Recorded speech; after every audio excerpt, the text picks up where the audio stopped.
de Paul de Tarse, le véritable fondateur du christianisme, une analyse historique approfondie basée sur Spinoza. Imaginez un instant que tout ce que vous croyez savoir sur les origines du christianisme soit complètement faux. Que l'homme qui a réellement façonné cette religion n'ait jamais rencontré Jésus de son vivant. Et si je vous disais que cette révélation bouleversante ne vient pas d'un historien moderne, mais d'un philosophe du XVIIe siècle qui a osé regarder la vérité en face? Si vous aimez les histoires inspirantes et les révélations qui changent notre vision du monde, n'oubliez pas de vous abonner à la chaîne pour ne manquer aucun de ces moments extraordinaires qui redéfinissent notre compréhension de l'histoire. D'ailleurs, dites-moi dans les commentaires de quel pays vous nous regardez et à quelle heure vous découvrez cette vidéo. J'adore savoir d'où viennent nos spectateurs passionnés d'histoire. Et si vous regardez sur mobile, un petit pouce en l'air m'aiderait énormément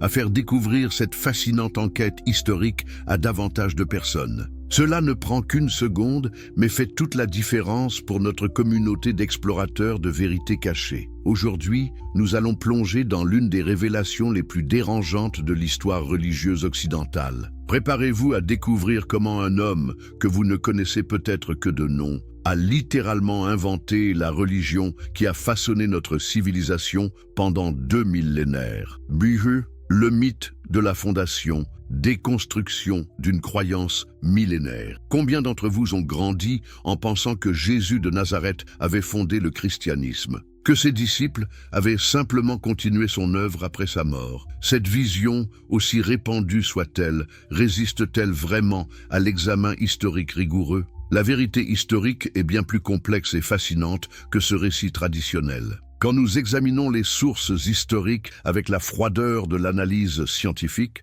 nous découvrons un fossé béant entre le Jésus historique et le Christ théologique que nous connaissons aujourd'hui. Jésus historique versus Jésus théologique, une distinction cruciale. Qui était réellement Jésus de Nazareth selon les historiens modernes? Un prédicateur juif apocalyptique du 1er siècle, certainement remarquable par son charisme et ses enseignements, mais dont l'influence directe se limitait à un petit groupe de disciples en Palestine. Peut-on vraiment imaginer que ce rabbi itinérant, qui n'a laissé aucun écrit et dont l'activité publique n'a duré que quelques années, ait conçu la structure théologique complexe que nous appelons aujourd'hui christianisme? Les sources historiques contemporaines à Jésus sont remarquablement silencieuses. Flavius Joseph, l'historien juif du 1er siècle qui documente minutieusement cette période, ne lui consacre que quelques lignes controversées. Les historiens romains comme Tacite ou Suétone ne le mentionnent qu'indirectement, des décennies plus tard, en parlant des chrétiens comme d'une secte troublante, l'ordre public. Mais voici le point crucial. Même dans ces rares mentions, Jésus apparaît comme une figure du passé, déjà transformée par la tradition. Où sont les témoignages directs de ceux qui l'ont vu prêcher? Où sont les documents contemporains décrivant son impact immédiat sur la société de son époque? Cette absence relative de sources contemporaines nous force à nous poser une question dérangeante. L'influence réelle de Jésus de son vivant était-elle aussi limitée que le suggère le silence des historiens de l'époque? Le christianisme primitif, une secte judaïque parmi d'autres. Que faisaient réellement les disciples directs de Jésus après sa mort? Contrairement à ce que nous pourrions imaginer, ils ne parcouraient pas le monde pour évangéliser les nations. Ils restaient à Jérusalem, fréquentaient le temple, respectaient la loi mosaïque et attendaient le retour imminent de leur maître dans la gloire messianique. Jacques, le frère de Jésus, dirigeait cette communauté primitive avec une vision profondément enracinée dans le judaïsme traditionnel. Pour eux, Jésus était le Messie d'Israël, celui qui devait restaurer le royaume de David, pas le sauveur universel de l'humanité. Ils continuaient à se faire circoncire, respectaient les lois alimentaires et ne concevaient pas leur foi comme distincte du judaïsme. N'est-il pas révélateur que ces hommes qui avaient directement côtoyé Jésus n'aient jamais développé les doctrines centrales du christianisme que nous connaissons? Où trouve-t-on chez eux la notion de Trinité, l'idée que la mort de Jésus rachète les péchés de l'humanité, le concept de salut par la foi seule, indépendamment des œuvres de la loi? Pierre, celui que la tradition catholique considère comme le premier pape, reste dans les Actes des Apôtres un juif pieux qui a besoin d'une vision divine pour accepter simplement de manger avec des non-juifs. Comment un tel homme aurait-il pu concevoir une religion universelle transcendant toutes les barrières culturelles et ethniques? L'absence d'une théologie systématisée. Voici peut-être l'élément le plus révélateur. Les premiers disciples de Jésus n'avaient pas de théologie systématisée. Ils vivaient dans l'attente eschatologique, convaincus que la fin des temps était imminente. Pourquoi auraient-ils développé une structure doctrinale complexe destinée à traverser les siècles s'ils croyaient que le monde allait se terminer dans les années à venir? Leur préoccupation était pratique et immédiate. Maintenir la cohésion du groupe, préserver la mémoire de leur maître, survivre aux persécutions locales. Ils n'avaient ni la vision ni les outils intellectuels nécessaires pour créer une religion mondiale. Cette communauté primitive ressemblait bien plus aux nombreuses sectes judaïques de l'époque, esséniens, zélotes, pharisiens dissidents, qu'au mouvement international que deviendra le christianisme. Comme ces autres groupes, elle aurait probablement disparu dans les tumultes de l'histoire si un élément catalyseur n'était pas intervenu. Le vide théologique, un appel au génie. C'est précisément dans ce vide théologique que réside la clé de notre énigme. Le mouvement initié par Jésus avait un potentiel énorme, un message d'amour universel, une figure charismatique martyrisée, des témoins passionnés. Mais il lui manquait l'architecture intellectuelle nécessaire pour dépasser ses origines sectaires. Comment un mouvement apocalyptique judain pouvait-il devenir une religion universelle? Comment des pêcheurs galiléens illettrés pouvaient-ils développer une théologie capable de séduire les élites intellectuelles grecques et romaines? Comment une secte persécutée en Palestine pouvait-elle se transformer en force civilisatrice mondiale? Il fallait un esprit d'exception, quelqu'un capable de saisir le potentiel universel du message de Jésus tout en le libérant de ses limites culturelles originelles. Il fallait un homme qui comprenne à la fois le judaïsme traditionnel et la pensée hellénistique, qui maîtrise autant les écritures hébraïques que la rhétorique gréco-romaine. Cet homme existait-il? Avait-il les qualifications nécessaires pour accomplir cette transformation révolutionnaire? La réponse à ces questions va nous mener vers l'une des figures les plus controversées et mal comprises de l'histoire religieuse occidentale.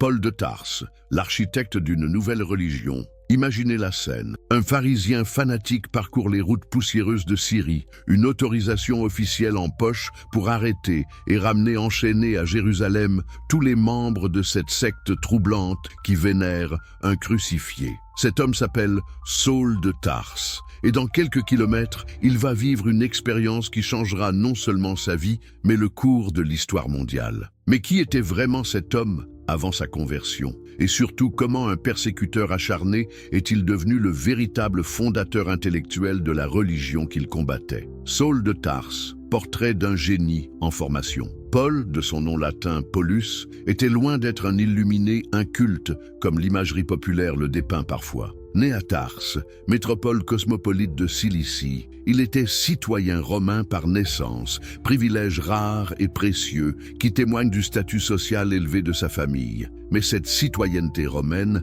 n'était que la première de ses qualifications exceptionnelles. Sa formation pharisienne à Jérusalem sous Gamaliel, l'un des plus grands maîtres de son époque, lui avait donné une maîtrise encyclopédique des écritures hébraïques et de la tradition rabbinique. Pouvez-vous imaginer l'intensité intellectuelle de cette formation? Des années à mémoriser la Torah, le Talmud, à débattre de chaque verset, de chaque interprétation possible. Mais Paul avait un avantage unique que ses condisciples pharisiens n'avaient pas, sa culture hellénistique. Élevé à Tarse, centre majeur de la philosophie stoïcienne, il maîtrisait parfaitement le grec et connaissait intimement la pensée grecque classique. Ses lettres regorge d'allusions à la littérature et à la philosophie païenne, révélant une érudition qui dépassait de loin celle des apôtres originaux. N'est-il pas fascinant qu'un homme possédant exactement la formation nécessaire pour opérer la synthèse entre judaïsme et hellénisme se soit trouvé providentiellement sur le chemin de Damas au moment où le christianisme naissant avait désespérément besoin d'un tel génie? la conversion ou l'illumination. Analyse d'un événement fondateur. Que s'est-il réellement passé sur le chemin de Damas? Paul lui-même nous donne plusieurs versions de cet événement dans ses lettres et dans les actes, versions qui diffèrent sur des détails significatifs. Mais au-delà de ces variations, une chose est claire. Cet événement a transformé non seulement Paul, mais toute l'histoire du christianisme. Était-ce vraiment une apparition miraculeuse, comme le décrit la tradition, ou plutôt une illumination intellectuelle soudaine, une révélation de génie qui lui fit comprendre le potentiel révolutionnaire du message de Jésus? Un esprit de la trempe de Paul, obsédé par les implications théologiques de ce mouvement qu'il persécutait, a-t-il soudain saisi comment transformer une secte judaïque en religion universelle? Ce qui est remarquable, c'est que Paul ne cherche jamais, après sa conversion, à rencontrer les apôtres originaux ou à apprendre d'eux les vrais enseignements de Jésus. Au contraire, il affirme dans Galates avoir reçu son évangile non pas d'un homme, mais par une révélation de Jésus-Christ. N'est-ce pas là l'affirmation audacieuse d'un homme conscient d'avoir une vision complètement nouvelle de ce que devait être le christianisme? Le révolutionnaire théologique, invention d'un système. Paul ne s'est pas contenté de se joindre au mouvement existant, il l'a complètement réinventé. En l'espace de quelques années après sa conversion, il développe un système théologique d'une sophistication extraordinaire qui n'a pratiquement rien à voir avec la prédication simple des disciples originaux. Prenons la doctrine centrale du christianisme paulinien, la justification par la foi. Où Jésus a-t-il enseigné que sa mort rachèterait les péchés de l'humanité? Où trouve-t-on dans les évangiles l'idée que la foi seule, indépendamment des œuvres, suffit au salut? Ces concepts, centraux dans le christianisme depuis 2000 ans, sont des créations purement pauliniennes. Paul transforme la mort de Jésus d'un échec apparent en victoire cosmique. Ce rabbi crucifié comme un criminel devient le sacrifice parfait qui réconcilie Dieu et l'humanité. Cette interprétation théologique géniale transforme ce qui était le scandale le plus embarrassant du mouvement, la mort ignominieuse de son leader, en son message le plus puissant. Mais peut-être plus révolutionnaire encore est sa décision d'ouvrir le christianisme aux païens sans exiger d'eux la conversion préalable au judaïsme. Cette décision, qui nous semble évidente aujourd'hui, était absolument révolutionnaire à l'époque. Elle brisait une barrière millénaire et transformait une religion ethnique en foi universelle. Le stratège missionnaire. Construction d'un empire spirituel. Paul n'était pas seulement un théologien génial, c'était aussi un stratège missionnaire d'une perspicacité extraordinaire. Ces 3 voyages missionnaires suivent une logique géopolitique rigoureuse qui révèle une compréhension profonde de l'Empire romain et de ses structures. Pourquoi choisit-il systématiquement les grandes métropoles commerciales? Éphèse, Corinthe, Thessalonique, Rome elle-même? Parce qu'il comprend que pour répandre efficacement sa version du christianisme, il doit s'implanter dans les nœuds de communication de l'époque. Les marchands, les esclaves affranchis, les artisans qui fréquentent ces villes porteront naturellement le message vers d'autres centres urbains. Sa stratégie sociologique est tout aussi remarquable. Plutôt que de s'adresser aux élites dirigeantes ou aux masses populaires, il cible la classe moyenne urbaine émergente, artisans prospères, commerçants, femmes indépendantes. Ces gens avaient à la fois les moyens de soutenir financièrement le mouvement et l'éducation nécessaire pour comprendre et transmettre son message complexe. N'est-il pas fascinant de voir comment Paul adapte son approche à chaque auditoire? Aux Juifs, il cite les Écritures et montre comment Jésus accomplit les prophéties messianiques. Aux païens cultivés, il utilise la philosophie grecque et cite leurs propres poètes. Aux simples croyants, il simplifie son message sans en trahir l'essence. Les Épîtres. Les véritables fondations du christianisme. Voici peut-être l'évidence la plus troublante de notre thèse. Les lettres de Paul sont les textes chrétiens les plus anciens que nous possédions. Elles précèdent de plusieurs décennies la rédaction des évangiles. Cela signifie que la première théologie chrétienne systématisée n'est pas celle des témoins directs de Jésus, mais celle d'un homme qui ne l'a jamais rencontré. L'Épître aux Romains, écrite vers 57-58 de notre ère, contient déjà l'ensemble du système théologique chrétien. La doctrine du péché originel, la nécessité de la rédemption, le rôle salvifique de la mort du Christ, la justification par la foi, tous ces concepts fondamentaux sont développés par Paul avant même que le premier évangile ne soit rédigé. Quand Marc écrit son évangile vers 70, quand Matthieu et Luc composent les leurs vers 80-85, la théologie paulinienne circule déjà depuis des décennies dans les communautés chrétiennes. N'est-il pas naturel que les évangélistes, consciemment ou non, relisent les souvenirs sur Jésus à travers la grille d'interprétation que Paul avait déjà imposée? Cette chronologie révèle une vérité dérangeante. Nous ne connaissons Jésus qu'à travers le filtre paulinien. Les évangiles eux-mêmes, censés nous transmettre les paroles et les actes authentiques de Jésus, sont déjà influencés par l'interprétation théologique de Paul. De vue Spinoza et la révolution critique. Quand la philosophie dévoile la vérité, au XVIIe siècle, dans la République des Provinces-Unies, un jeune philosophe d'origine portugaise s'attaque à l'un des tabous les plus sacrés de son époque. Baruch Spinoza, que ses contemporains considèrent tantôt comme un génie, tantôt comme un hérétique dangereux, ose appliquer la méthode rationnelle à l'analyse des Écritures saintes. Mais pourquoi un philosophe juif, exclu de sa propre communauté, se passionne-t-il pour les origines du christianisme ? Et surtout, comment ces découvertes anticipent-elles de 3 siècles les conclusions de l'exégèse historico-critique moderne? Le traité théologico-politique, une révolution intellectuelle. En 1670, Spinoza publie anonymement une œuvre qui va bouleverser la pensée occidentale, le Tractatus Theologico-Politicus. Dans ce livre scandaleux pour l'époque, il ose appliquer au texte sacré la même méthode d'analyse rationnelle qu'aux phénomènes naturels. Imaginez l'audace de cette démarche. À une époque où contester l'interprétation traditionnelle des Écritures peut conduire au bûcher, Spinoza propose de les lire comme des documents historiques ordinaires, produits par des hommes dans des circonstances particulières pour des objectifs spécifiques. Sa méthode est révolutionnaire dans sa simplicité. Au lieu de chercher dans chaque verset un sens mystique ou prophétique, il faut d'abord comprendre qui a écrit le texte, quand, pour qui et dans quel but. Cette approche, que nous considérons aujourd'hui comme évidente, était littéralement impensable pour la plupart de ses contemporains. Mais Spinoza va plus loin encore. Il ose suggérer que les auteurs bibliques n'étaient pas des témoins passifs de révélations divines, mais des créateurs actifs qui adaptaient leur message à leur époque et à leur audience. N'est-ce pas exactement ce que nous allons découvrir en analysant l'œuvre de Paul, la critique spinozienne de Paul, un précurseur génial? Quand Spinoza examine les origines du christianisme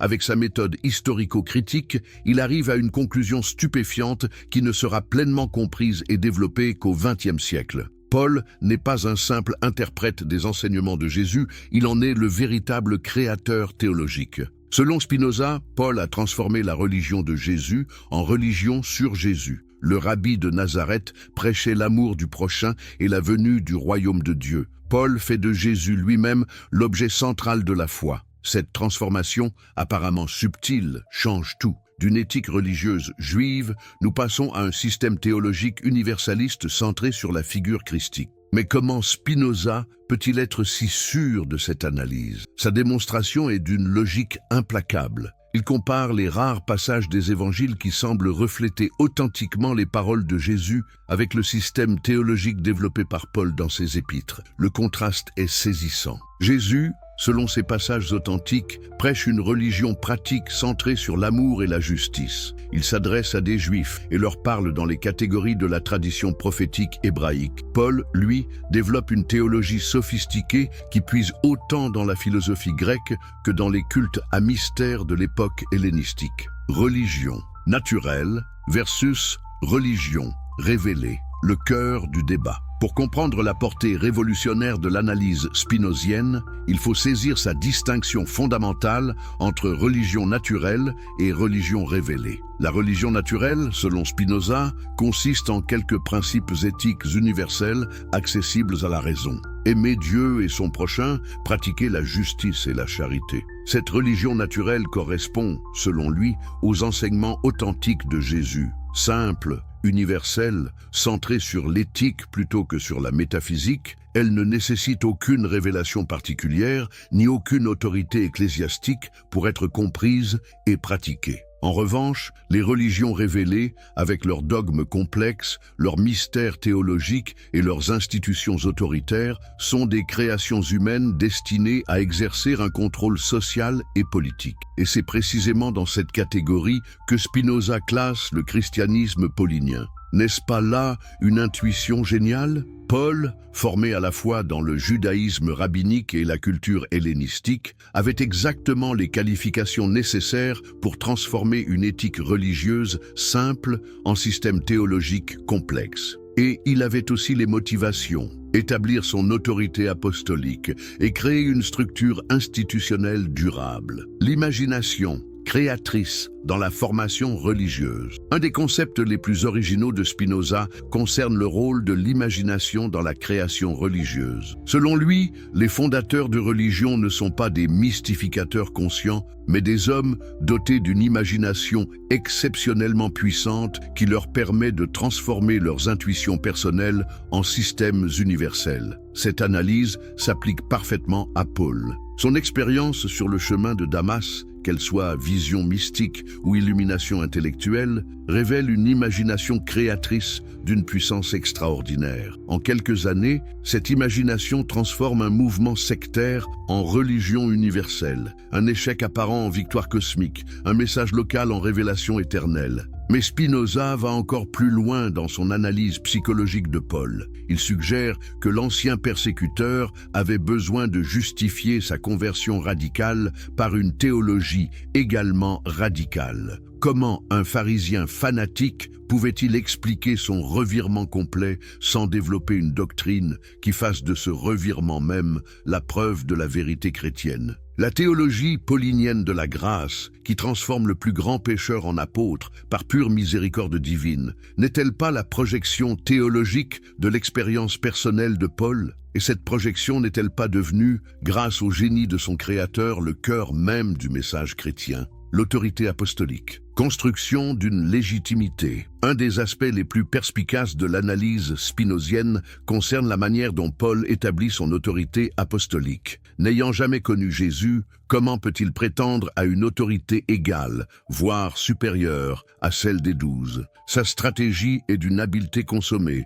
Il ne revendique pas une autorité dérivée des apôtres originaux, mais une révélation directe du Christ ressuscité. Cette révélation personnelle devient même, dans sa rhétorique, supérieure à la connaissance qu'avaient les 12 du Jésus terrestre, puisqu'elle émane du Christ glorifié. Spinoza identifie là un mécanisme récurrent dans l'histoire des religions. Les réformateurs les plus radicaux revendiquent toujours une autorité qui court-circuite les institutions établies. Paul ne se présente pas comme l'héritier des apôtres, mais comme leur égal par révélation divine directe. Cette stratégie lui permet non seulement d'établir sa légitimité, mais aussi de justifier ses innovations théologiques les plus audacieuses. Si son évangile lui vient directement du Christ, qui peut le contester ? Et si cet évangile diffère de celui des 12, c'est que la révélation progressive de Dieu dépasse maintenant les limites de la première prédication. L'héritage spinozien.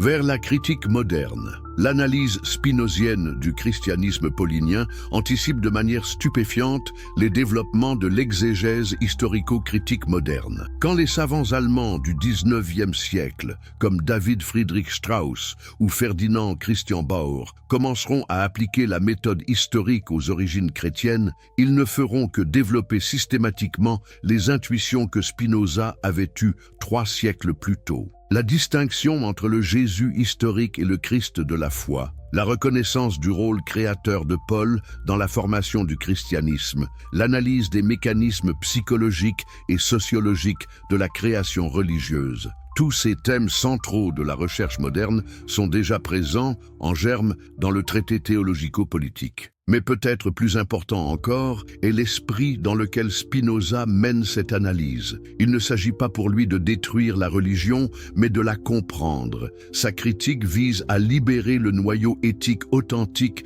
des religions de leurs enveloppes dogmatiques et institutionnelles. Cette approche respectueuse, mais impitoyablement rationnelle, ouvre la voie à une compréhension nouvelle du phénomène religieux. Elle nous permet de voir dans Paul non pas un mystificateur ou un hérétique, mais un génie créateur qui a su transformer une intuition spirituelle particulière en message universel. N'est-ce pas là, finalement, la grandeur même de Paul ? Non pas d'avoir fidèlement transmis un message reçu, mais d'avoir eu l'audace et le génie de créer, à partir d'une expérience spirituelle authentique, la synthèse théologique qui allait façonner la civilisation occidentale pendant 2 millénaires. Paul de Tarse, le véritable fondateur du christianisme, une analyse historique approfondie basée sur Spinoza. Depuis Wevure. Introduction. Imaginez un instant que tout ce que vous croyez savoir sur les origines du christianisme soit complètement faux, que l'homme qui a réellement façonné cette religion n'ait jamais rencontré Jésus de son vivant.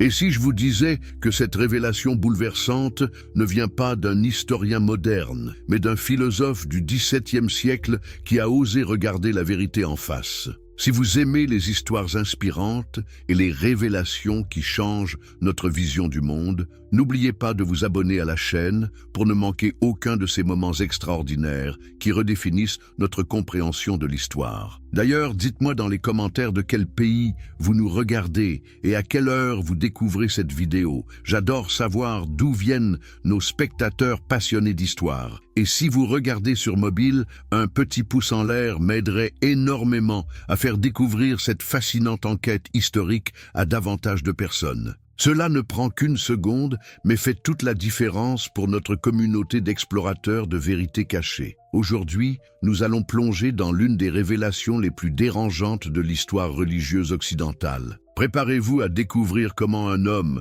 que vous ne connaissez peut-être que de nom, a littéralement inventé la religion qui a façonné notre civilisation pendant 2 millénaires. Bühü, le mythe de la fondation, déconstruction d'une croyance millénaire. Combien d'entre vous ont grandi en pensant que Jésus de Nazareth avait fondé le christianisme, que ses disciples avaient simplement continué son œuvre après sa mort? Cette vision, aussi répandue soit-elle, résiste-t-elle vraiment à l'examen historique rigoureux? La vérité historique est bien plus complexe et fascinante que ce récit traditionnel. Quand nous examinons les sources historiques avec la froideur de l'analyse scientifique, nous découvrons un fossé béant entre le Jésus historique et le Christ théologique que nous connaissons aujourd'hui. Jésus historique versus Jésus théologique, une distinction cruciale. Qui était réellement Jésus de Nazareth selon les historiens modernes? Un prédicateur juif apocalyptique du 1er siècle, certainement remarquable par son charisme et ses enseignements, mais dont l'influence directe se limitait à un petit groupe de disciples en Palestine. Peut-on vraiment imaginer que ce rabbi itinérant, qui n'a laissé aucun écrit et dont l'activité publique n'a duré que quelques années, ait conçu la structure théologique complexe que nous appelons aujourd'hui christianisme? Les sources historiques contemporaines à Jésus sont remarquablement silencieuses. Flavius Joseph, l'historien juif du 1er siècle qui documente minutieusement cette période, ne lui consacre que quelques lignes controversées. Les historiens romains comme Tacite ou Suétone ne le mentionnent qu'indirectement, des décennies plus tard, en parlant des chrétiens comme d'une secte troublante, l'ordre public. Mais voici le point crucial. Même dans ces rares mentions, Jésus apparaît comme une figure du passé, déjà transformée par la tradition. Où sont les témoignages directs de ceux qui l'ont vu prêcher? Où sont les documents contemporains décrivant son impact immédiat sur la société de son époque? Cette absence relative de sources contemporaines nous force à nous poser une question dérangeante. L'influence réelle de Jésus de son vivant était-elle aussi limitée que le suggère le silence des historiens de l'époque? Le christianisme primitif, une secte judaïque parmi d'autres. Que faisaient réellement les disciples directs de Jésus après sa mort? Contrairement à ce que nous pourrions imaginer, ils ne parcouraient pas le monde pour évangéliser les nations. Ils restaient à Jérusalem, fréquentaient le temple, respectaient la loi mosaïque et attendaient le retour imminent de leur maître dans la gloire messianique. Jacques, le frère de Jésus, dirigeait cette communauté primitive avec une vision profondément enracinée dans le judaïsme traditionnel. Pour eux, Jésus était le Messie d'Israël, celui qui devait restaurer le royaume de David, pas le sauveur universel de l'humanité. Ils continuaient à se faire circoncire, respectaient les lois alimentaires et ne concevaient pas leur foi comme distincte du judaïsme. N'est-il pas révélateur que ces hommes qui avaient directement côtoyé Jésus n'aient jamais développé les doctrines centrales du christianisme que nous connaissons? Où trouve-t-on chez eux la notion de Trinité, l'idée que la mort de Jésus rachète les péchés de l'humanité, le concept de salut par la foi seule, indépendamment des œuvres de la loi? Pierre, celui que la tradition catholique considère comme le premier pape, reste dans les Actes des Apôtres un juif pieux qui a besoin d'une vision divine pour accepter simplement de manger avec des non-juifs. Comment un tel homme aurait-il pu concevoir une religion universelle transcendant toutes les barrières culturelles et ethniques? L'absence d'une théologie systématisée. Voici peut-être l'élément le plus révélateur. Les premiers disciples de Jésus n'avaient pas de théologie systématisée. Ils vivaient dans l'attente eschatologique, convaincus que la fin des temps était imminente. Pourquoi auraient-ils développé une structure doctrinale complexe destinée à traverser les siècles s'ils croyaient que le monde allait se terminer dans les années à venir? Leurs préoccupations étaient pratiques et immédiates. Maintenir la cohésion du groupe, préserver la mémoire de leur maître, survivre aux persécutions locales. Ils n'avaient ni la vision ni les outils intellectuels nécessaires pour créer une religion mondiale. Cette communauté primitive ressemblait bien plus aux nombreuses sectes judaïques de l'époque, esséniens, zélotes, pharisiens dissidents, qu'au mouvement international que deviendra le christianisme. Comme ces autres groupes, elle aurait probablement disparu dans les tumultes de l'histoire si un élément catalyseur n'était pas intervenu. Le vide théologique, un appel au génie. C'est précisément dans ce vide théologique que réside la clé de notre énigme. Le mouvement initié par Jésus avait un potentiel énorme, un message d'amour universel, une figure charismatique martyrisée, des témoins passionnés. Mais il lui manquait l'architecture intellectuelle nécessaire pour dépasser ses origines sectaires. Comment un mouvement apocalyptique judain pouvait-il devenir une religion universelle? Comment des pêcheurs galiléens illettrés pouvaient-ils développer une théologie capable de séduire les élites intellectuelles grecques et romaines? Comment une secte persécutée en Palestine pouvait-elle se transformer en force civilisatrice mondiale? Il fallait un esprit d'exception, quelqu'un capable de saisir le potentiel universel du message de Jésus tout en le libérant de ses limites culturelles originelles. Il fallait un homme qui comprenne à la fois le judaïsme traditionnel et la pensée hellénistique, qui maîtrise autant les écritures hébraïques que la rhétorique gréco-romaine. Cet homme existait-il? Avait-il les qualifications nécessaires pour accomplir cette transformation révolutionnaire? La réponse à ces questions va nous mener vers l'une des figures les plus controversées et mal comprises de l'histoire religieuse occidentale. Paul de Tarse, l'architecte d'une nouvelle religion. Imaginez la scène. Un pharisien fanatique parcourt les routes poussiéreuses de Syrie, une autorisation officielle en poche pour arrêter et ramener enchaînés à Jérusalem tous les membres de cette secte troublante qui vénère un crucifié. Cet homme s'appelle Saul de Tarse, et dans quelques kilomètres, il va vivre une expérience qui changera non seulement sa vie, mais le cours de l'histoire mondiale. Mais qui était vraiment cet homme avant sa conversion? Et surtout, comment un persécuteur acharné est-il devenu le véritable fondateur intellectuel de la religion qu'il combattait? Saul de Tarse, portrait d'un génie en formation. Paul, de son nom latin Paulus, était loin d'être un illuminé inculte, comme l'imagerie populaire le dépeint parfois. Né à Tarse, métropole cosmopolite de Cilicie, il était citoyen romain par naissance, privilège rare et précieux qui témoigne du statut social élevé de sa famille. Mais cette citoyenneté romaine n'était que la première de ses qualifications exceptionnelles. Sa formation pharisienne à Jérusalem sous Gamaliel, l'un des plus grands maîtres de son époque, lui avait donné une maîtrise encyclopédique des écritures hébraïques et de la tradition rabbinique. Pouvez-vous imaginer l'intensité intellectuelle de cette formation? Des années à mémoriser la Torah, le Talmud, à débattre de chaque verset, de chaque interprétation possible. Mais Paul avait un avantage unique que ses condisciples pharisiens n'avaient pas, sa culture hellénistique. Élevé à Tarse, centre majeur de la philosophie stoïcienne, il maîtrisait parfaitement le grec et connaissait intimement la pensée grecque classique. Zélètre regorge d'allusions à la littérature et à la philosophie païenne, révélant une érudition qui dépassait de loin celle des apôtres originaux. N'est-il pas fascinant qu'un homme possédant exactement la formation nécessaire pour opérer la synthèse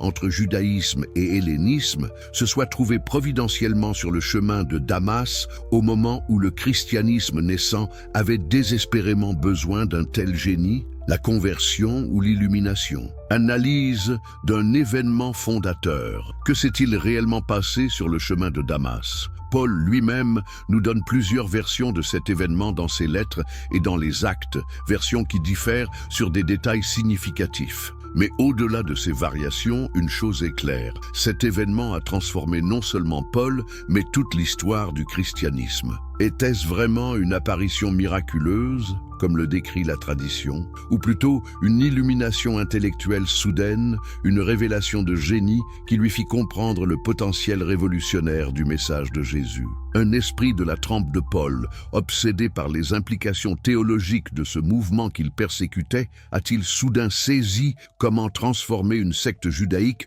en religion universelle? Ce qui est remarquable, c'est que Paul ne cherche jamais après sa conversion à rencontrer les apôtres originaux ou à apprendre d'eux les vrais enseignements de Jésus. Au contraire, il affirme dans Galates avoir reçu son évangile non pas d'un homme, mais par une révélation de Jésus-Christ. N'est-ce pas là l'affirmation audacieuse d'un homme conscient d'avoir une vision complètement nouvelle de ce que devait être le christianisme? Le révolutionnaire théologique, invention d'un système. Paul ne s'est pas contenté de se joindre au mouvement existant, il l'a complètement réinventé. En l'espace de quelques années après sa conversion, il développe un système théologique d'une sophistication extraordinaire qui n'a pratiquement rien à voir avec la prédication simple des disciples originaux. Prenons la doctrine centrale du christianisme paulinien, la justification par la foi. Où Jésus a-t-il enseigné que sa mort rachèterait les péchés de l'humanité?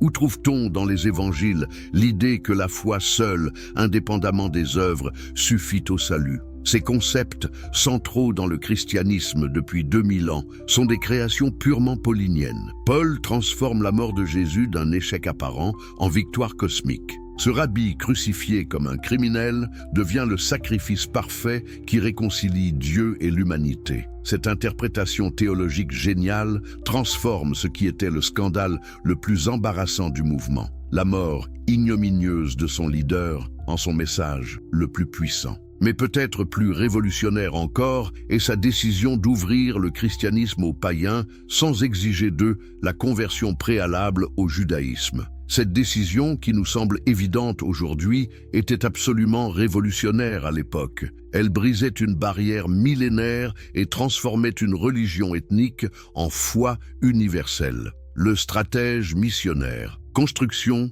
d'un empire spirituel. Paul n'était pas seulement un théologien génial, c'était aussi un stratège missionnaire d'une perspicacité extraordinaire. Ces 3 voyages missionnaires suivent une logique géopolitique rigoureuse qui révèle une compréhension profonde de l'Empire romain et de ses structures. Pourquoi choisit-il systématiquement les grandes métropoles commerciales? Éphèse, Corinthe, Thessalonique, Rome elle-même? Parce qu'il comprend que pour répandre efficacement sa version du christianisme, il doit s'implanter dans les nœuds de communication de l'époque. Les marchands, les esclaves affranchis, les artisans qui fréquentent ces villes porteront naturellement le message vers d'autres centres urbains. Sa stratégie sociologique est tout aussi remarquable. Plutôt que de s'adresser aux élites dirigeantes ou aux masses populaires, il cible la classe moyenne urbaine émergente, artisans prospères, commerçants, femmes indépendantes. Ces gens avaient à la fois les moyens de soutenir financièrement le mouvement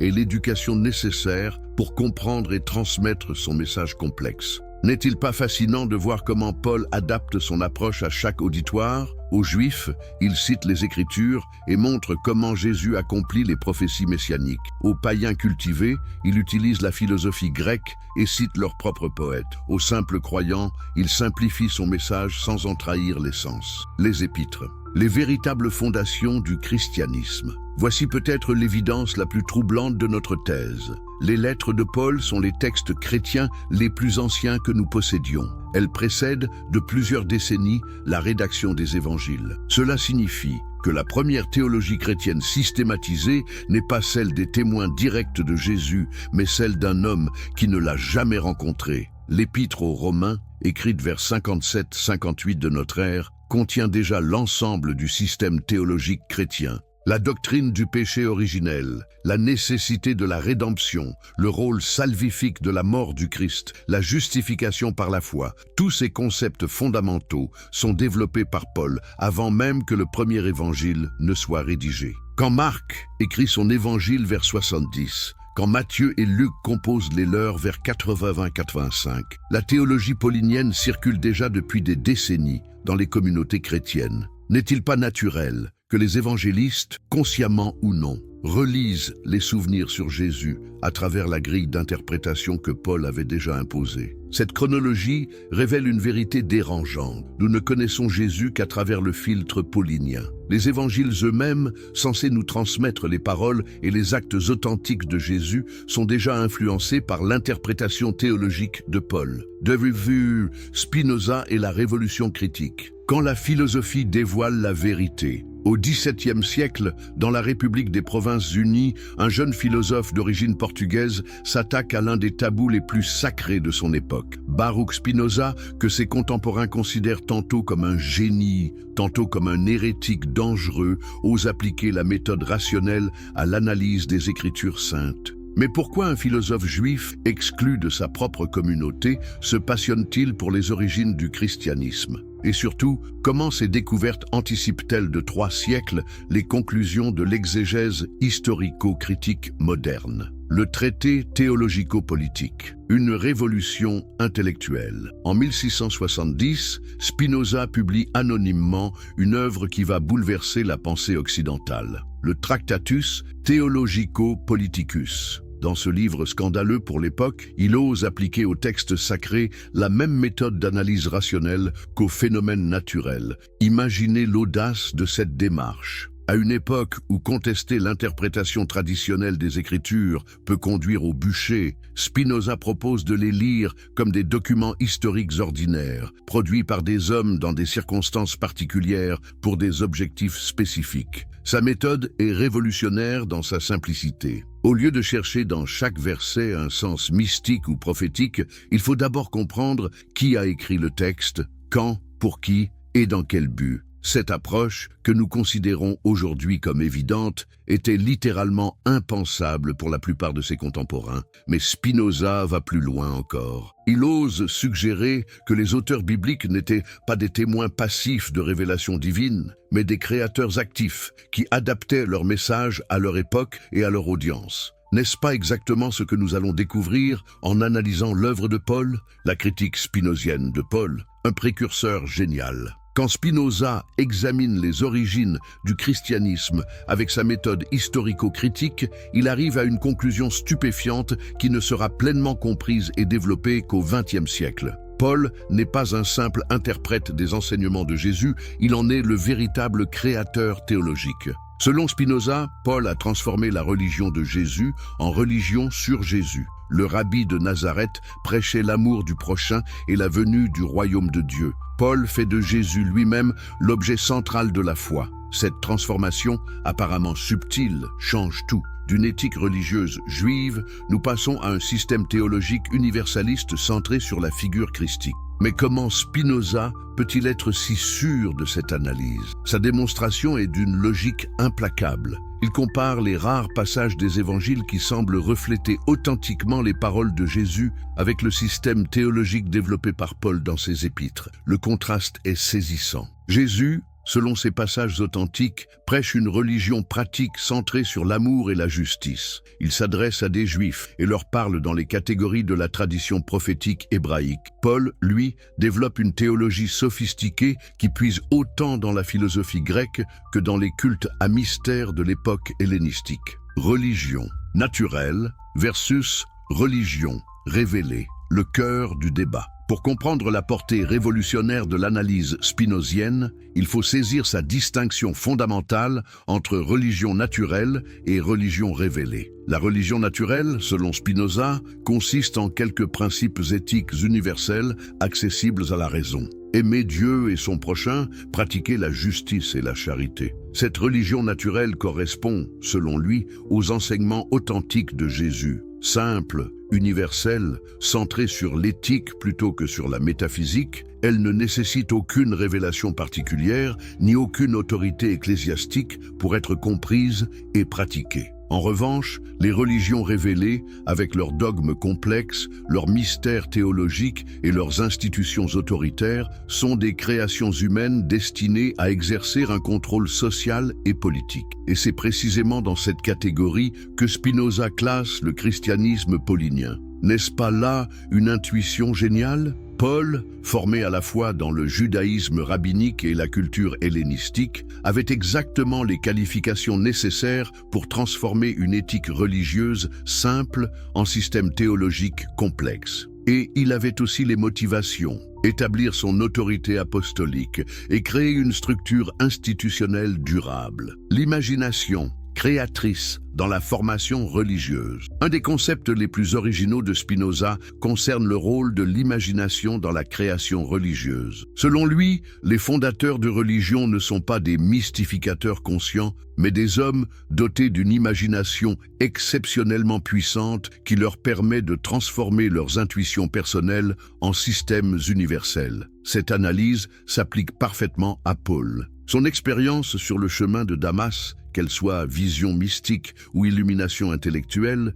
révèle une imagination créatrice d'une puissance extraordinaire. En quelques années, cette imagination transforme un mouvement sectaire en religion universelle, un échec apparent en victoire cosmique, un message local en révélation éternelle. Mais Spinoza va encore plus loin dans son analyse psychologique de Paul. Il suggère que l'ancien persécuteur avait besoin de justifier sa conversion radicale par une théologie également radicale. Comment un pharisien fanatique pouvait-il expliquer son revirement complet sans développer une doctrine qui fasse de ce revirement même la preuve de la vérité chrétienne ? La théologie paulinienne de la grâce, qui transforme le plus grand pécheur en apôtre par pure miséricorde divine, n'est-elle pas la projection théologique de l'expérience personnelle de Paul ? Et cette projection n'est-elle pas devenue, grâce au génie de son créateur, le cœur même du message chrétien ? L'autorité apostolique. Construction d'une légitimité. Un des aspects les plus perspicaces de l'analyse spinozienne concerne la manière dont Paul établit son autorité apostolique. N'ayant jamais connu Jésus, comment peut-il prétendre à une autorité égale, voire supérieure, à celle des 12 ? Sa stratégie est d'une habileté consommée. Il ne revendique pas une autorité dérivée des apôtres originaux, mais une révélation directe du Christ ressuscité. Cette révélation personnelle devient même, dans sa rhétorique, supérieure à la connaissance qu'avaient les 12 du Jésus terrestre, puisqu'elle émane du Christ glorifié. Spinoza identifie là un mécanisme récurrent dans l'histoire des religions. Les réformateurs les plus radicaux revendiquent toujours une autorité qui court-circuite les institutions établies. Paul ne se présente pas comme l'héritier des apôtres, mais comme leur égal par révélation divine directe. Cette stratégie lui permet non seulement d'établir sa légitimité, mais aussi de justifier ses innovations théologiques les plus audacieuses. Si son évangile lui vient directement du Christ, qui peut le contester ? Et si cet évangile diffère de celui des 12, c'est que la révélation progressive de Dieu dépasse maintenant les limites de la première prédication. L'héritage spinozien. Vers la critique moderne, l'analyse spinozienne du christianisme paulinien anticipe de manière stupéfiante les développements de l'exégèse historico-critique moderne. Quand les savants allemands du XIXe siècle, comme David Friedrich Strauss ou Ferdinand Christian Bauer, commenceront à appliquer la méthode historique aux origines chrétiennes, ils ne feront que développer systématiquement les intuitions que Spinoza avait eues 3 siècles plus tôt. La distinction entre le Jésus historique et le Christ de la foi, la reconnaissance du rôle créateur de Paul dans la formation du christianisme, l'analyse des mécanismes psychologiques et sociologiques de la création religieuse. Tous ces thèmes centraux de la recherche moderne sont déjà présents, en germe, dans le traité théologico-politique. Mais peut-être plus important encore est l'esprit dans lequel Spinoza mène cette analyse. Il ne s'agit pas pour lui de détruire la religion, mais de la comprendre. Sa critique vise à libérer le noyau éthique authentique des religions de leurs enveloppes dogmatiques et institutionnelles. Cette approche respectueuse, mais impitoyablement rationnelle, ouvre la voie à une compréhension nouvelle du phénomène religieux. Elle nous permet de voir dans Paul non pas un mystificateur ou un hérétique, mais un génie créateur qui a su transformer une intuition spirituelle particulière en message universel. N'est-ce pas là, finalement, la grandeur même de Paul? Non pas d'avoir fidèlement transmis un message reçu, mais d'avoir eu l'audace et le génie de créer, à partir d'une expérience spirituelle authentique, la synthèse théologique qui allait façonner la civilisation occidentale pendant 2 millénaires. Les preuves dans les textes, quand l'archéologie confirme l'histoire. Vous savez ce qui est fascinant dans cette enquête historique, c'est que nous n'avons pas besoin de spéculer ou de théoriser dans le vide. Les preuves sont là, inscrites dans la pierre, gravées sur les papyrus, conservées dans les manuscrits les plus anciens que nous possédions. Alors laissez-moi vous poser une question troublante. Que nous révèlent vraiment ces documents quand nous les examinons sans le filtre de 2000 ans de tradition? Si vous appréciez ces révélations historiques qui bouleversent notre vision du passé, pensez à vous abonner pour ne manquer aucune de ces découvertes extraordinaires. Et dites-moi dans les commentaires, de quel pays nous regardez-vous en ce moment et à quelle heure découvrez-vous cette fascinante enquête? J'adore connaître la diversité de notre communauté de passionnés d'histoire. Et si vous êtes sur mobile, un petit pouce levé m'aiderait énormément à partager ces révélations historiques avec encore plus de curieux comme vous. Cela ne prend qu'une seconde, mais fait toute la différence pour faire connaître ces vérités cachées. La chronologie qui dérange Paul, avant les évangiles. Voici un fait qui devrait nous faire réfléchir. Les lettres authentiques de Paul datent des années 50-60 de notre ère. La première épître aux Thessaloniciens, probablement écrite vers 51, nous donne déjà une théologie chrétienne complètement développée. Mais quand ont été rédigés les évangiles? Marc vers 70, Matthieu et Luc entre 80 et 85, Jean vers 95-100. Comprenez-vous ce que cela signifie? La première théologie chrétienne systématisée ne vient pas des témoins oculaires de Jésus, mais d'un homme qui ne l'a jamais rencontré et qui écrit ses idées 20 ans avant que quiconque ne prenne la peine de consigner par écrit les paroles et les actes du Maître. Cette chronologie révèle quelque chose d'encore plus troublant. Quand les évangélistes commencent à écrire, la théologie paulinienne circule déjà depuis des décennies dans les communautés chrétiennes. Comment ces rédacteurs auraient-ils pu échapper à cette influence? N'est-il pas naturel qu'ils relisent les souvenirs sur Jésus à travers la grille d'interprétation que Paul avait déjà imposée? Prenons un exemple concret. Dans la première épître aux Corinthiens, écrite vers 55, Paul développe déjà sa théologie de l'Eucharistie. Le Seigneur Jésus, dans la nuit où il fut livré, prit du pain et après avoir rendu grâce, le rompit et dit « Ceci est mon corps qui est pour vous ». Cette formulation théologique sophistiquée précède de 15 ans la rédaction de Marc, qui reprend presque mot pour mot cette interprétation paulinienne de la scène. Qui influence qui? Les évangiles rapportent-ils fidèlement les paroles de Jésus ou reproduisent-ils la théologie que Paul avait déjà élaborée? La réponse semble évidente quand on examine la chronologie des textes, les contradictions révélatrices entre Paul et les évangiles. Mais il y a plus troublant encore. Quand nous comparons attentivement les lettres de Paul avec les évangiles, nous découvrons des différences doctrinales majeures qui révèlent deux visions distinctes du christianisme. Commençons par la question de la loi juive. Pour Paul, nul ne sera justifié devant Dieu par les œuvres de la loi. Galates 2:16. Sa position est claire et radicale. La loi mosaïque est caduque, remplacée par la foi au Christ. Mais que dit Jésus dans les évangiles? Ne croyez pas que je sois venu pour abolir la loi ou les prophètes. Je suis venu non pour abolir, mais pour accomplir. En vérité, je vous le dis, jusqu'à ce que le ciel et la terre passent, pas un seul iota, pas un seul trait de lettre ne disparaîtra de la loi. Matthieu 5, 17, 18. Cette contradiction n'est pas marginale, elle touche au cœur même de la foi chrétienne. Comment le supposé fidèle interprète de Jésus peut-il soutenir une position diamétralement opposée à celle de son maître, à moins que Paul ne soit pas un interprète, mais un créateur développant sa propre vision théologique? La question du salut révèle une autre divergence fondamentale. Paul enseigne que le salut s'obtient par la foi seule, car c'est par la grâce que vous êtes sauvés par le moyen de la foi. Et cela ne vient pas de vous, c'est le don de Dieu. Ce n'est point par les œuvres, afin que personne ne se glorifie. Éphésiens 2, 8, 9. Mais Jésus, dans les évangiles, insiste constamment sur l'importance des œuvres. Ce ne sont pas tous ceux qui me disent « Seigneur, Seigneur », qui entreront dans le royaume des cieux, mais celui qui fait la volonté de mon Père, qui est dans les cieux. Matthieu 7, 21. Ces contradictions ne peuvent pas être des nuances d'interprétation. Elles révèlent deux théologies différentes, deux compréhensions distinctes de ce que doit être le christianisme. Et si nous suivons la chronologie des textes, c'est la version paulinienne qui a prévalu et influencé la rédaction des évangiles, non l'inverse. Le Concile de Jérusalem. La bataille pour l'âme du christianisme.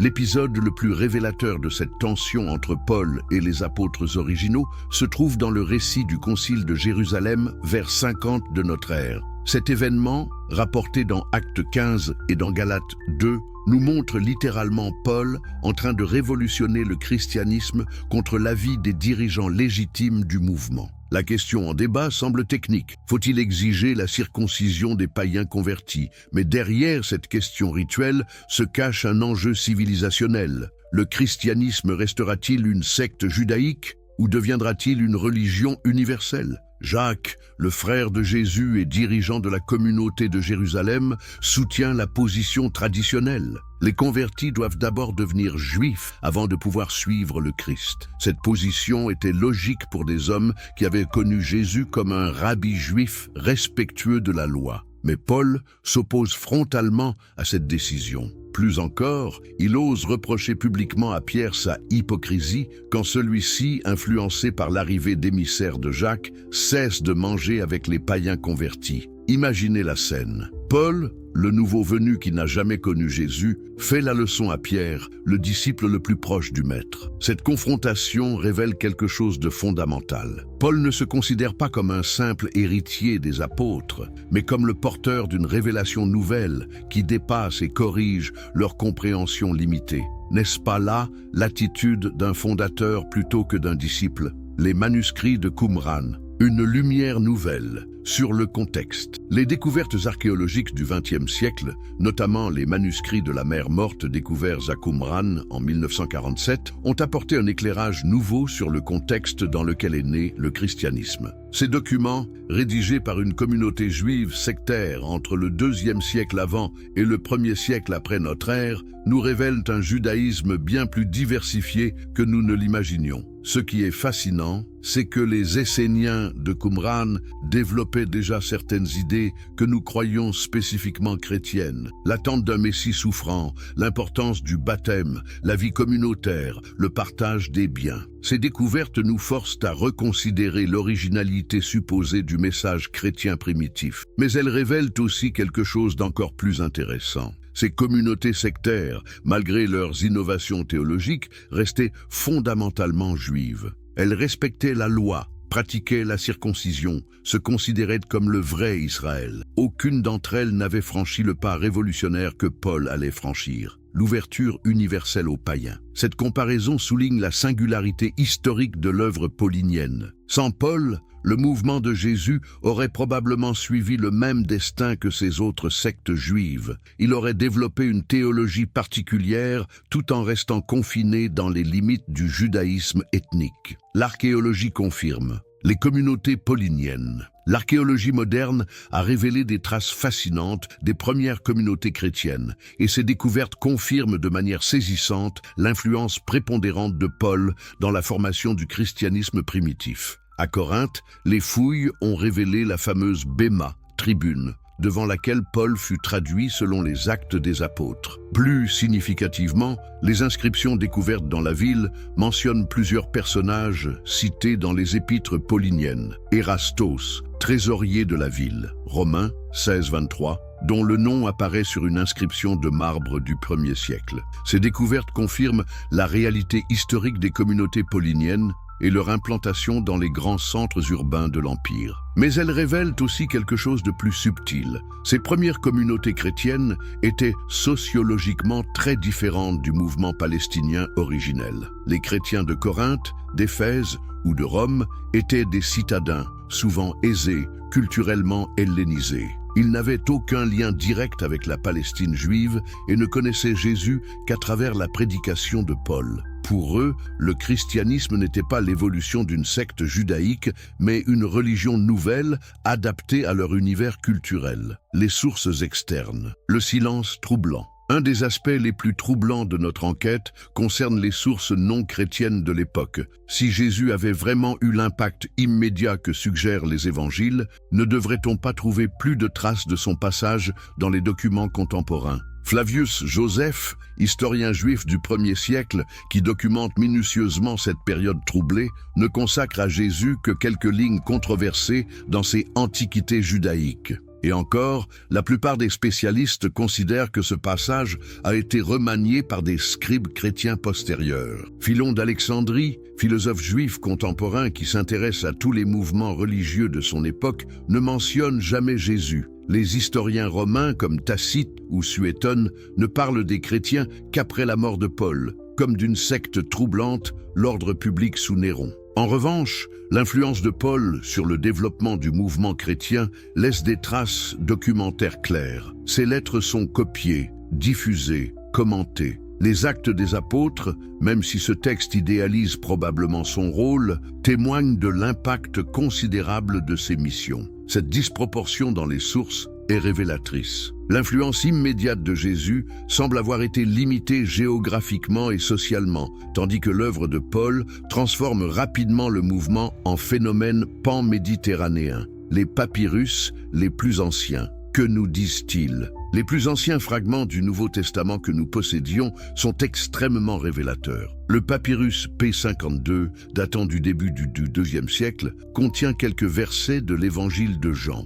mais les plus anciens manuscrits substantiels, comme le papyrus P46, vers 200, contiennent principalement les épîtres de Paul. Cette prépondérance paulinienne dans les premiers manuscrits chrétiens n'est pas un hasard. Elle reflète l'importance centrale de Paul dans la formation du christianisme primitif. Ses lettres circulaient, étaient copiées et vénérées bien avant que les évangiles n'atteignent leur forme définitive. Le papyrus Chester Beatty, datant du IIIe siècle, nous révèle quelque chose d'encore plus significatif. L'ordre dans lequel étaient arrangés les textes du Nouveau Testament dans les communautés primitives. Les épîtres de Paul y précèdent les évangiles, suggérant leur priorité théologique dans la conscience chrétienne de l'époque. Ces découvertes manuscrites confirment ce que suggérait déjà l'analyse interne des textes. Et Paul n'est pas un commentateur des évangiles. Ce sont les évangiles qui, dans leur forme théologique, sont influencés par la pensée paulinienne.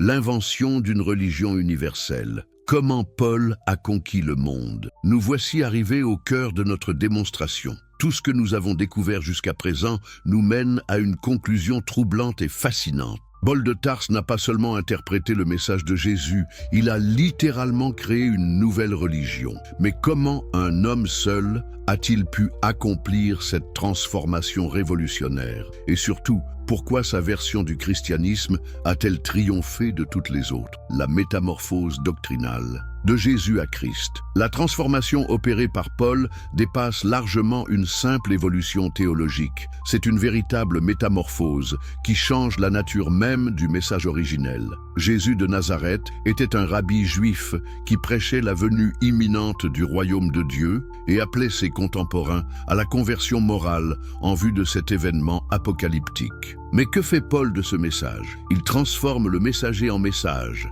le prédicateur en objet de prédication. Jésus annonçait le royaume. Paul annonce Jésus. Cette transformation, apparemment subtile, révolutionne tout. Nous passons d'une religion éthique à une religion sotériologique, d'un appel à la conversion personnelle à une doctrine du salut par substitution. Comment Paul justifie-t-il cette transformation radicale? Par un coup de génie théologique, il fait de la mort de Jésus, qui était le scandale majeur du mouvement, le centre même de son message. La croix, symbole d'échec et de malédiction dans la mentalité juive, devient le lieu de la victoire divine sur le mal et la mort. Cette réinterprétation de l'échec en triomphe révèle le génie créateur de Paul. Là où les disciples originaux voyaient une catastrophe qui remettait en question leur foi, Paul voit l'accomplissement d'un plan divin préétabli. Le Messie devait mourir pour sauver l'humanité. Sa résurrection prouve la validité de ce sacrifice. L'universalisation, briser les barrières ethniques. Mais peut-être la révolution paulinienne la plus spectaculaire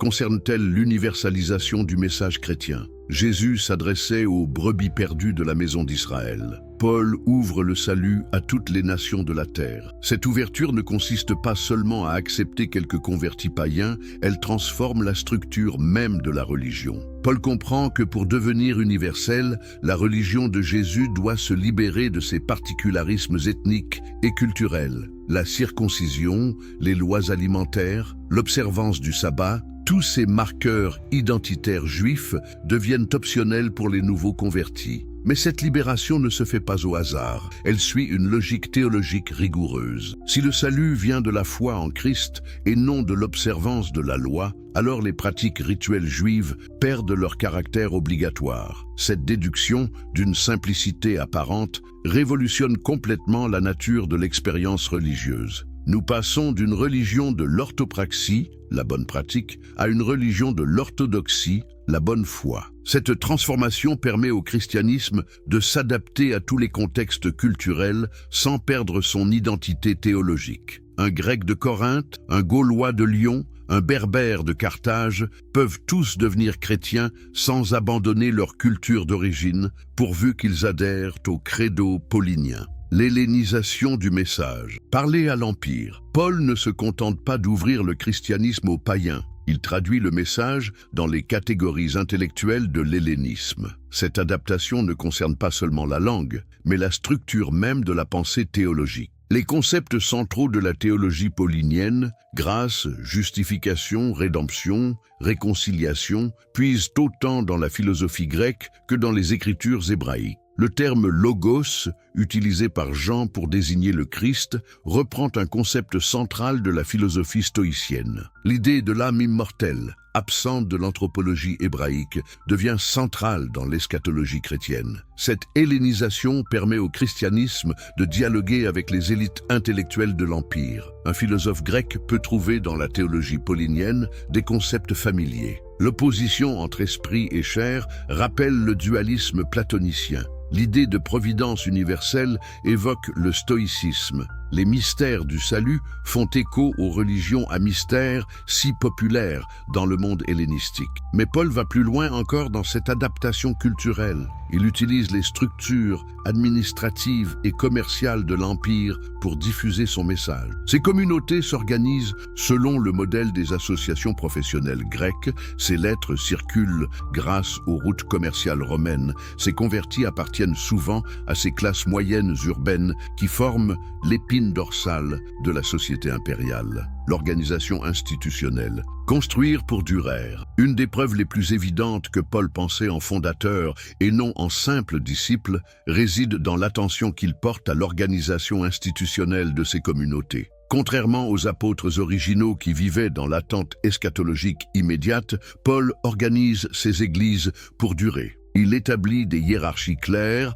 avec des épiscopes, évêques, des presbytres anciens et des diacres. Il codifie les rites essentiels. Baptême et Eucharistie deviennent les sacrements fondamentaux qui marquent l'entrée et l'appartenance à la communauté. Il développe même une liturgie primitive qui structure la vie religieuse collective. Cette institutionnalisation révèle une vision à long terme que ne partageaient pas les disciples originaux. Paul comprend que pour survivre et s'étendre, le mouvement chrétien a besoin de structures organisationnelles solides, de rites fédérateurs et de doctrines clairement définies. Il crée également un système de financement durable basé sur les contributions volontaires des communautés. Ces lettres contiennent de nombreuses références à ces collectes qui permettent de soutenir les missionnaires et d'aider les communautés en difficulté. Cette économie solidaire contribue à créer un réseau pan-méditerranéen unifié. L'impact sur les pères de l'Église. La victoire définitive. La preuve ultime du succès de l'œuvre paulinienne se trouve dans l'influence qu'elle exerce sur les grands penseurs chrétiens des siècles suivants. Augustin, le plus influent des pères latins, est profondément paulinien dans sa théologie de la grâce. Les Cappadociens développent une christologie qui s'enracine dans les épîtres pauliniennes. Même les conciles œcuméniques qui définissent l'orthodoxie chrétienne s'appuient massivement sur la théologie paulinienne. Le concile de Nicée, 325, qui proclame la divinité du Christ, le concile de Constantinople, 381, qui définit la Trinité, le concile de Chalcédoine, 451, qui précise l'union des deux natures dans le Christ. Et tous ces développements doctrinaux prolongent et systématisent l'œuvre théologique de Paul. Cette influence durable révèle quelque chose de fondamental. Le christianisme historique n'est pas la religion de Jésus développée par ses disciples, c'est la religion de Paul acceptée et raffinée par l'Église naissante. Les quelques groupes qui ont tenté de maintenir un christianisme plus proche du judaïsme originel, ébionites, nazaréens, ont rapidement été marginalisés et ont fini par disparaître. Le christianisme sans Paul, une spéculation historique. Pour mesurer pleinement l'impact révolutionnaire de Paul, tentons une expérience de pensée fascinante. Que serait devenu le christianisme sans lui ? Cette spéculation historique nous aide à comprendre la portée de sa contribution créatrice. Sans Paul, le mouvement de Jésus serait probablement resté ce qu'il était à l'origine, une secte de réforme juive parmi d'autres. Comme les Esséniens, les Zélotes ou d'autres groupes apocalyptiques de l'époque, il aurait développé ses particularités théologiques tout en restant confiné dans les limites du judaïsme ethnique. Cette secte judaïque aurait peut-être survécu quelque temps en Palestine, dirigée par Jacques et les autres frères de Jésus. Elle aurait conservé les pratiques rituelles juives, maintenu l'attente apocalyptique, peut-être développé une vénération particulière pour son fondateur martyrisé.